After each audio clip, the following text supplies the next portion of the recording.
So now we want to look at the other method of multiplying vectors, which we call the dot product.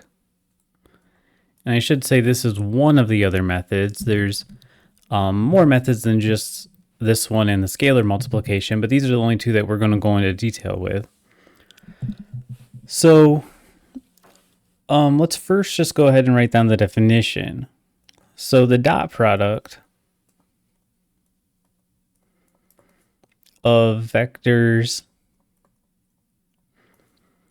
u equals u1, u2, u3. Okay, so u1, u2, and u3 are the three components of this vector. So we're going to do this with the three-dimensional vector, but you could scale it down to 2 dimensions just as easily. And then we have v, which is v1, v2, v3, is given by the sum of the products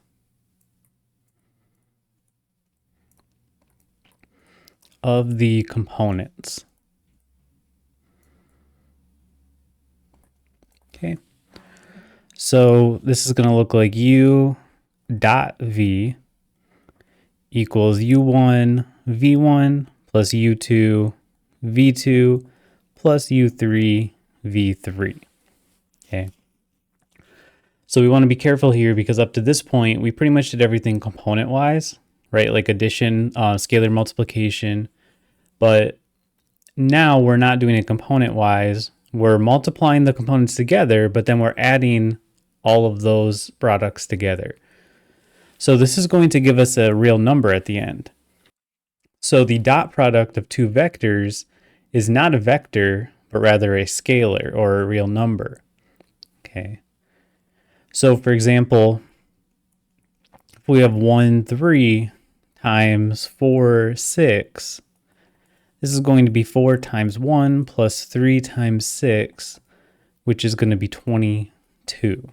Okay, so we're going to get a real number at the end here. So we always use the dot to represent the dot product naturally. We do not use the cross or the X. Okay. This is the cross product.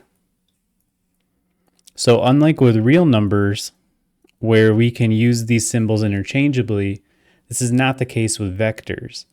With vectors, the dot and the cross have two completely different meanings. Okay.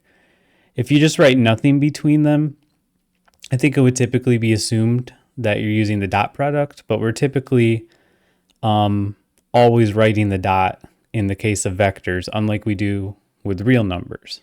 Okay. Usually if you just write them next to each other, that indicates scalar multiplication instead. Okay. The cross product actually gives you a vector. So when you do u cross v, you do get a vector out, but it's a bit more complicated and not something we really need to go into. It doesn't really come up in statistics, at least as far as I can think of off the top of my head. It's more common in something like physics, but not something that we really need to go over. So you might already be familiar with the dot product in a different form, which is matrix multiplication. Once again, if you've studied matrices, if not, again, that's fine.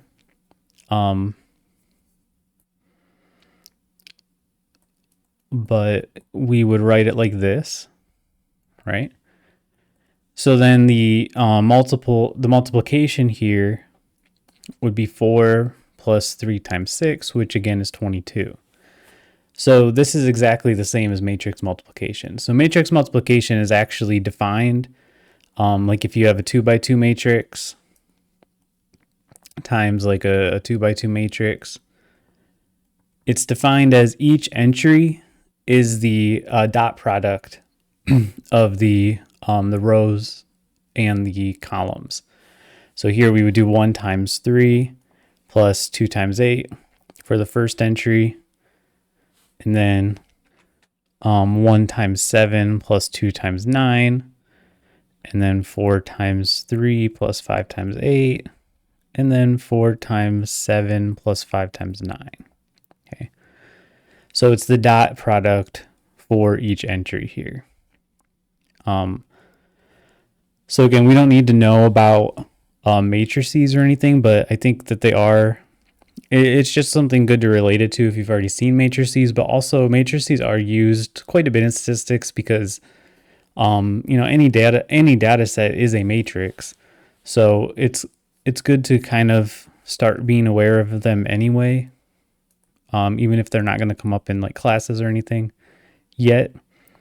28 plus 45, 73, I believe. Okay, but anyway, so it's the dot product of the row and the column for each one, right? So then we do the row dot this column, etc. So with that in mind, actually implementing it then, really isn't too bad here.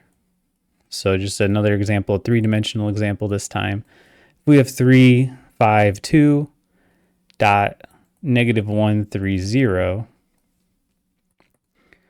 Then this is negative 3 plus 15 plus 0. So we would get 12.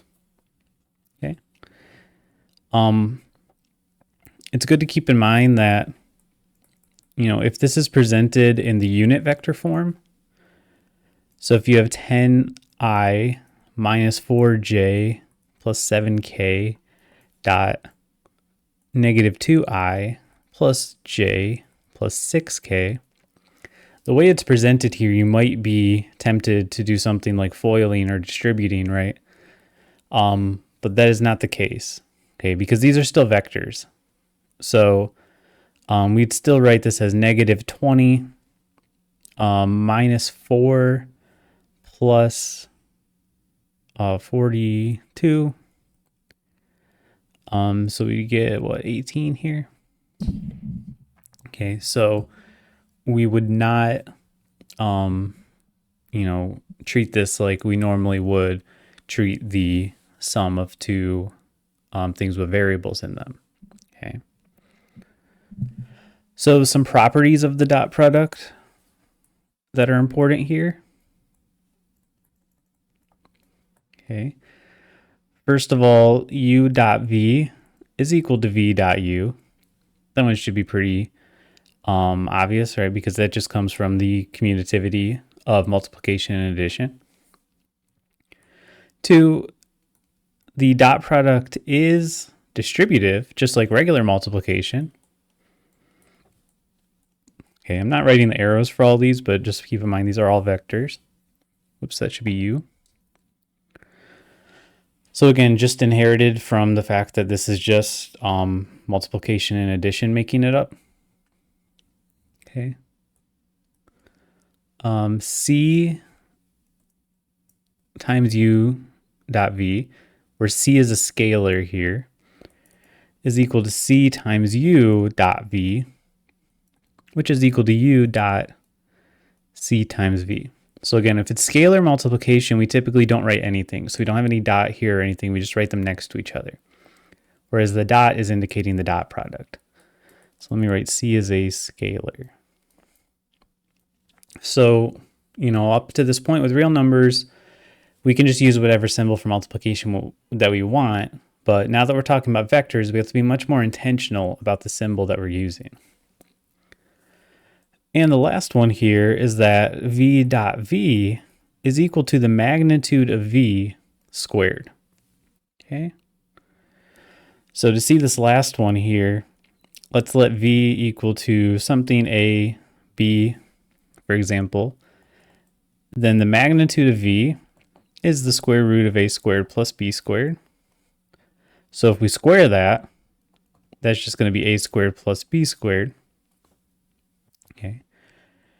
Now if we do v dot v, we have a b dot a b. So we get a squared plus b squared. Okay. So we can see that these are indeed equal to each other. Okay. So the dot product, sometimes it's called the scalar product because it gives you a scalar at the end, so it's not to be confused with scalar multiplication, of course. It's also sometimes referred to as the inner product, even though it's a little bit misleading in that the dot product is an inner product, but there are more inner products than just the dot product. So the inner product is a little more general, but still you might, if you hear something about the inner product of two vectors, it's usually talking about the dot product. So just something to keep in mind there.